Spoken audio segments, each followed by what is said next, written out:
ஒரு பெண்ணுக்கு ஒரு கஷ்டம் அப்படின்னா அந்த உலகம் பார்த்துக்கிட்டு சும்மா இருக்காது. அது இன்னைக்கு மட்டும் இல்ல, எக்காலத்துலயும் அதேதான். அவள கொடுமைப்படுத்துறது, அவளுக்கு தீங்கிழைக்கிறது, அவளுடைய கணவனாகவே இருந்தாலும் சரி, தட்டி கேட்கறதுக்கு பொதுவுல யாருமே வந்து யோசிக்க மாட்டாங்க. இயற்பகைய பத்தி சொன்னேன்.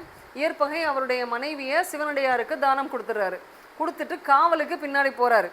அந்த சிவனடியார் எங்க கொண்டு போய் விட சொல்றாரோ அங்க வரைக்கும் போவோன்னு போறாரு. ஆனா ஊர தாண்ட முடியல. ரிலேட்டிவ்ஸ் வந்து பழி, பாவம், கேவலம், அவமானம் இதெல்லாம் வந்து பேசுறாங்க. பேசி பார்க்குறாங்க முதல்ல இவர்கிட்ட. இவர் கொஞ்சம் கூட காது கொடுத்து கேட்கல. இவர் சொல்றாரு, யாராவது முன்னாடி வந்தீங்கன்னா கண்டதுண்டமா வெட்டிடுவேன் அப்படின்னு சொல்றாரு. சொன்னது மட்டும் இல்லாமல் தடுக்க வந்த அத்தனை பேரையும் தலையை வெட்டுறாரு, கை காலை வெட்டுறாரு. ஸோ நிறைய பேர் இறந்து போகிறாங்க அந்த இடத்துல. இவர் அவ்வளவு எதிர்ப்புக்கு நடுவில் மனைவியை அழைச்சிக்கிட்டு அந்த ஊருடைய எல்லைக்கே போகிறாரு. திருச்சாய்க்காடு அப்படின்ற ஊரை வந்து சேர்றாங்க. அந்த ஊருக்கிட்ட போனோடனே சிவனடியார் சொல்கிறாரு, திரும்பி பார்க்குறாரு. திரும்பி பார்த்து சொல்கிறாரு, போதும் இனிமே நீ போகலாம் அவன் வீட்டுக்கு, நான் பார்த்துக்கிறேன் இனிமேல் அப்படின்னு சொல்கிறாரு. ஸோ சொன்ன உடனே இவர் கொஞ்சம் கூட கலங்கலை, யோசிக்கலை.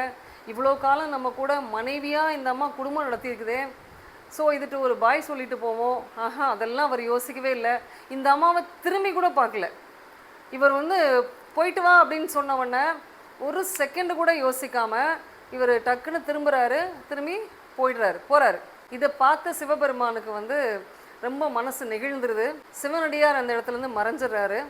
சிவபெருமான் அந்த இடத்துல தோன்றி இயற்பகையை வந்து கூப்பிட்றாரு. இயற்பகை முனிவா அப்படின்னு கூப்பிட்றாரு.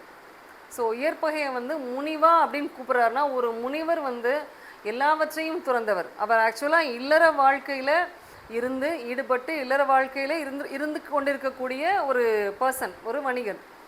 ஸோ அப்படிப்பட்ட ஒருத்தன் கொஞ்சம் கூட சலனம் இல்லாமல் தன்னுடைய மனைவியை துறந்து அந்த இடத்துல ஒரு முனிவர் போல அவர் நடந்துக்கிட்டதுனால அவர் முனிவா, இயற்பகை முனிவா அப்படின்னு கூப்பிட்றாரு. இவர் திரும்பி பார்க்குறாரு, சிவபெருமான் நிற்கிறாரு. ஸோ சிவபெருமான் வந்து அந்த இடத்துல இவருடைய மேன்மையை, இவருடைய பக்தியை வந்து பாராட்டி, அவரையும் இவர் சொன்ன வாக்குக்காக அவர் பின்னாடி சிவனடியார் பின்னாடி போன அவருடைய மனைவியினுடைய பணிவையும் பக்தியையும் பாராட்டி 2 பேரையுமே வந்து அவர் ஆஸ் யூஷுவல் எல்லா பக்தர்களையும், அதாவது எல்லா நாயன்மார்களையும் கூப்பிட்டு போகிற மாதிரி அவருடைய இடத்துக்கு, கைலாசத்துக்கு வந்து அழைச்சிட்டு போய்டுறாரு. அப்போது இறந்து போனவங்களுக்கெல்லாம் என்னாச்சு?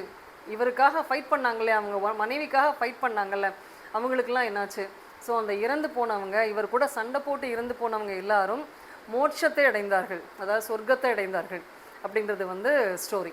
ஆக்சுவலாக இவர் பண்ண தானம் நமக்கெல்லாம் வந்து டூ மச்சாக தெரியலாம், but that is the story.